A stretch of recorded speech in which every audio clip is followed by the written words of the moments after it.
for watching us tonight. I'm Representative George Fontaine representing South Maui, and this is the Fontaine Factor, and we're glad you're joining us this evening. Tonight we have a very, very special show for you. As I mentioned on my first show, we're going to delve into a lot of different issues with this series, and tonight we're going to be talking about the homeless situation in Hawaii. We've heard a lot of stories, read newspaper stories about the issue, but we have a couple of fine guests this evening that are going to help us understand the issue more.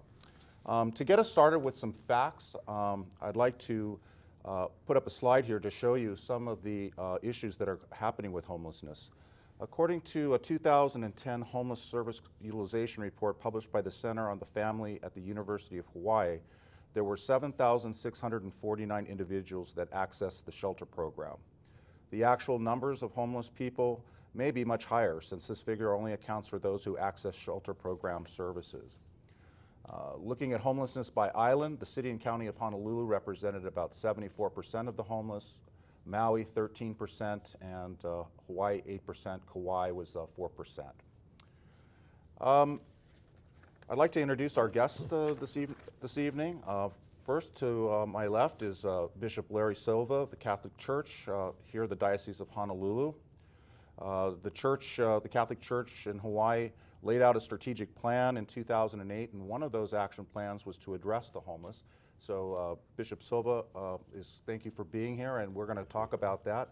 And off to Bishop Silva's left is Darryl Vincent from Partners in Care, and we have a video clip, folks, that we're going to be showing you so that you can understand a little bit about Partners in Care. So welcome, both of you gentlemen, for being here. Thank you, sir. Let's start with you, Bishop Silva. There's a number of reasons why people become homeless. What have you observed, and how can we address some of these issues? Well, certainly people who are unemployed or underemployed often become homeless, and I think we need to work on getting jobs, making sure that people have proper employment. Others have drug or alcohol problems, and so they have difficulty finding a home. There are domestic abuse issues that often drive especially women and their children from the homes that they might otherwise have that are unsafe for that reason. Some immigrant families perhaps may be homeless or may be housed with 2 or 3 other families because they simply can't afford to have their own home. So there are various aspects of homelessness. How about you, Darryl? What are the challenges you're seeing with Partners in Care? Do you have any thoughts to build upon? Bishop's thoughts. Exactly correct. The number one cause of homelessness, I always say, is poverty. People don't have enough to live, especially in Hawaii, where there's a lack of affordable housing. The housing market is so high. So all the other conditions merely exacerbate that condition. So if you have a substance abuse problem, mental health problem, domestic violence issues, not having a home just exacerbates that. So the reality is that we have to start looking at some methods of getting affordable housing and employment and supportive services to support those. So those that want to be housed, we can at least give them the choice of having housing. Great. What is the Catholic Church doing about this issue? I know because I'm part of your task force on homelessness and affordable housing, and I know that's one aspect of it. But maybe you could tell the viewers a little bit about what the church has been doing in the state of Hawaii regarding this. Well, there are many things that are being done. I could talk about some of the programs that are already in place, but I think I'd like to talk about what we hope to accomplish and what we're moving forward on, and that is we have a homeless task force, and we now have an Office of Affordable Housing. As you said, very often the problem is that there is not enough affordable housing in Hawaii, and so we want to make sure that in the future there's a stock of affordable housing for people. And so what will that take? That'll take a lot of people getting involved. And so we are trying to take this very complex issue of homelessness and break it down into smaller parts that individuals can then grasp onto and do something about. So perhaps lawyers can donate their services, real estate people can donate their services, people who have land, including the church, and we're looking at some of the properties that we have, can use that land for affordable housing. We have people who perhaps don't have any of those professional skills, but maybe they're very good at accompanying people, just being a friend to somebody that needs a little boost, a little help, a little support as they go along in the struggles that they have, helping them balance their checkbook, helping them to have better parenting skills. I think so. Ways of engaging all of those people in this very complex task is what we're trying to do, to break it down into smaller parts so that many people can become more involved. Terrific. Now, Darryl, your organization, Partners in Care, I guess we have a short video that kind of encapsulates that. So I'd like to run that for the viewers so they can maybe can understand what Partners in Care is really all about. So if we could watch that video. During the past year, over 4,000 men, women, and children have entered and utilized these facilities. We are happy to report that many of those who exited during this time will never experience homelessness again. Unfortunately, however, the challenge still remains. The large number of facilities available on Oahu for the homeless, including those that serve special populations, typically prevent staff, clients, and other interested individuals from visiting and learning about all of these facilities. Greater knowledge of the homeless service system can assist both staff and clients in making more informed decisions about the housing options.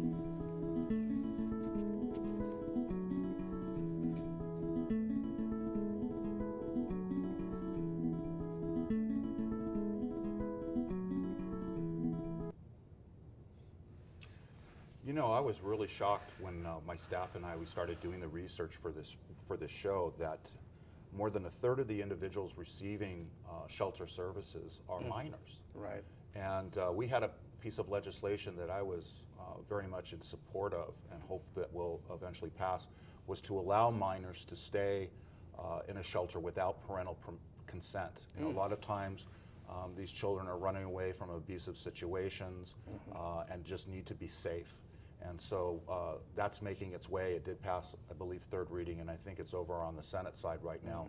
And I'm crossing my fingers and saying a few prayers, hoping that will pass.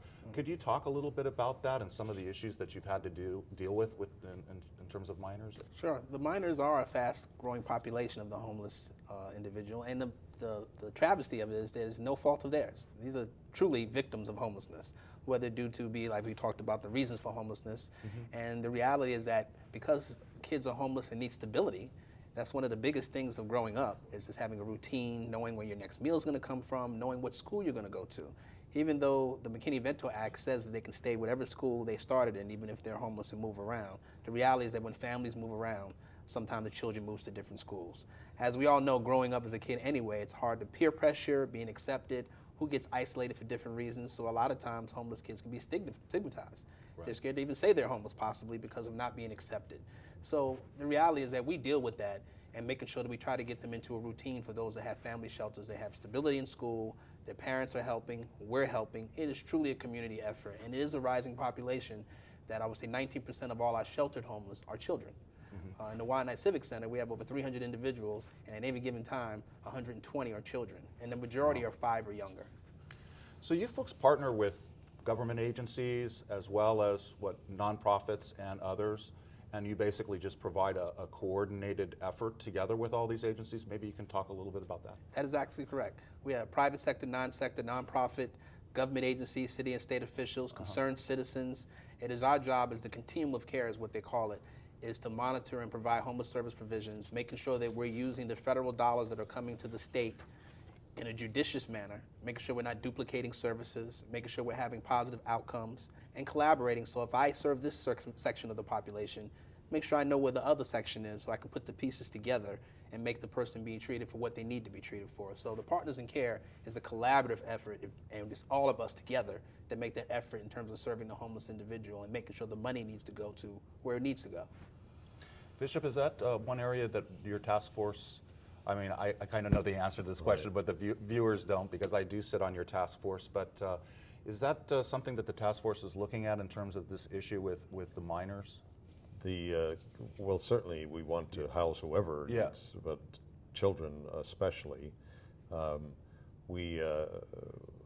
We want to engage as many people as possible, and if it's obviously some minors do need supervision that adults might not need, and so you know, there are people who perhaps can do that, can give the kind of supervision that's needed at a shelter, at a home, so that the minors can stay there and people can feel comfortable about that. I know that when working on the task force, at one point there was one element that was kind of carved out, which was, I believe, pregnant single unwed mothers or who were pregnant, and looking at establishing specific shelters for them. Was that correct? Right. There is a special task force that's looking at that, and you know, the beds for unwed mothers and the services that are involved with maternal care and prenatal care and so on are specialized that many shelters wouldn't be able to provide, and so there is some thought about trying to develop more beds for women in that situation. I can imagine it would be extremely challenging too to be pregnant and living on the streets, and I mean, not only are you have your life, but you're carrying the life of another, and then trying to be safe and protect the unborn child and all of those things. Proper nutrition and all of those things. Care, right. Prenatal vitamins and all of those types of issues. How are the facilities, Darryl? Are we sufficient? Are they in good shape, or does it spread across the spectrum in terms of where we're at with the shelters themselves? Well, we feel on Oahu especially, we have enough shelters, emergency beds, and that's where people come from the entryway. And the old philosophy, and the philosophy that does still work, is that people will come into emergency services, get triaged, for lack of a better word, what they really need, take care of the salient things, the important things, food, shelter, clothing, and then move them to transitional housing, which has a 2-year time period. Get them stabilized with income, job, services, and then eventually move to permanent housing. Although that is one method, we believe the other method that needs to be tried more is building more affordable housing and putting people right into permanent housing. Just because a person needs mental health services, substance abuse services, does not mean they shouldn't have a home. There's a lot of people that live in their homes today that have a mental health condition, substance abuse problems, and they're paying their rent and they're addressing those issues. Right. And so we're trying to make sure that we move towards more permanent housing and integrating it in the community. It doesn't work to try to isolate different populations in different sections of the islands. It has to be integrated everywhere. It's one world, one society, and we have to learn how to accept all types. So it doesn't matter where it's located. What matters is, do the person have the services, and are we able to provide that? The shelters range in terms of the condition they're in. Obviously, we need repair in some are better than others. That all has to come down to fiscal needs. There's never enough money. Right. You have to try to make sure you have enough money to give services, to feed, and the professional care, and so on and so forth. So it's a struggle, and it always will be a struggle, and it's our job to try to do the best we can.